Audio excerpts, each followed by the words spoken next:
Once upon a time in ancient Greece, there was a young prince named Alexander. After his father, King Philip II of Macedon, was assassinated, Alexander ascended to the throne at the age of 20. His father had already united the Greek city-states under his rule, and Alexander had a grand plan to conquer the mighty Persian Empire. In the spring of 334 BCE, Alexander set out on his journey with a formidable army. Leaving a trusted general and soldiers behind to secure Macedonia and Greece, he led his forces towards the Hellespont, a narrow strait connecting Europe and Asia.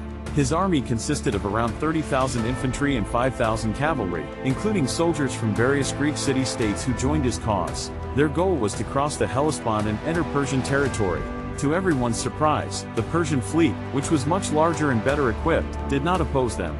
Alexander's fleet, though smaller in numbers, successfully crossed the strait. He then instructed his men to refrain from looting, as they were now in friendly Greek territory. The invaders quickly received the submission of several Greek towns in Asia Minor, but King Darius III of Persia was gathering his forces to confront Alexander.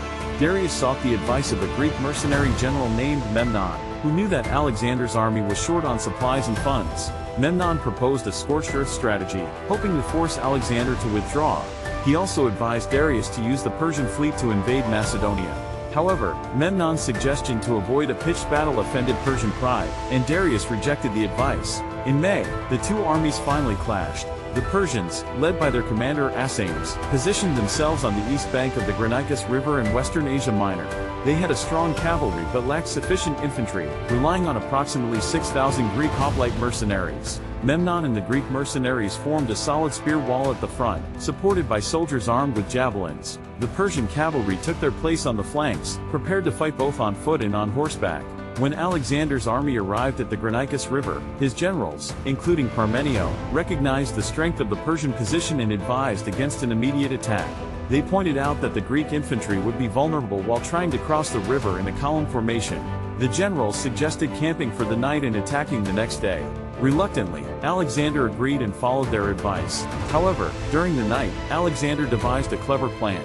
To deceive the Persians, he kept his campfires burning while secretly leading a portion of his army across the river at a ford downstream.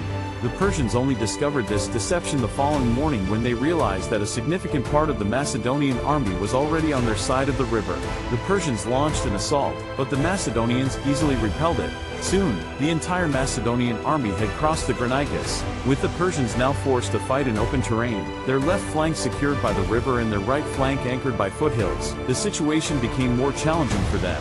The Persian cavalry took the front line, with the Greek mercenary infantry positioned behind them. Alexander strategically deployed his forces, placing the bulk of his Greek cavalry on the left flank, heavy Macedonian infantry in the center, and a combination of light Macedonian infantry, Paeonian light cavalry, and his own heavy cavalry, known as the companions, on the right flank. Alexander, dressed in magnificent armor and carrying a distinctive helmet with two white plumes, stationed himself on the right wing, creating the impression that the main attack would come from that direction. The battle commenced with blaring trumpets, and Alexander led the charge with the companions in a wedge formation, aiming for the far left of the Persian line. This maneuver drew the Persian cavalry away from the center, allowing Alexander to wheel his forces and lead the companions diagonally to the weakened Persian center. Despite facing an uphill charge, the companions broke through the Persian line, with Alexander personally engaging in the thick of the fight. The companions pushed back the Persian cavalry, ultimately breaking their ranks. Meanwhile, the Greek mercenaries, who had fought alongside the Persians, found themselves surrounded and suffered heavy casualties. Around 2,000 mercenaries surrendered, but Alexander sent them back to Macedonia in chains, possibly to be put to work in the mines. Although it would have made sense to incorporate them into his own army, Alexander intended to make an example of them for fighting against their fellow Greeks. The Battle of the Granicus showcased Alexander's tactical brilliance and his ability to lead from the front.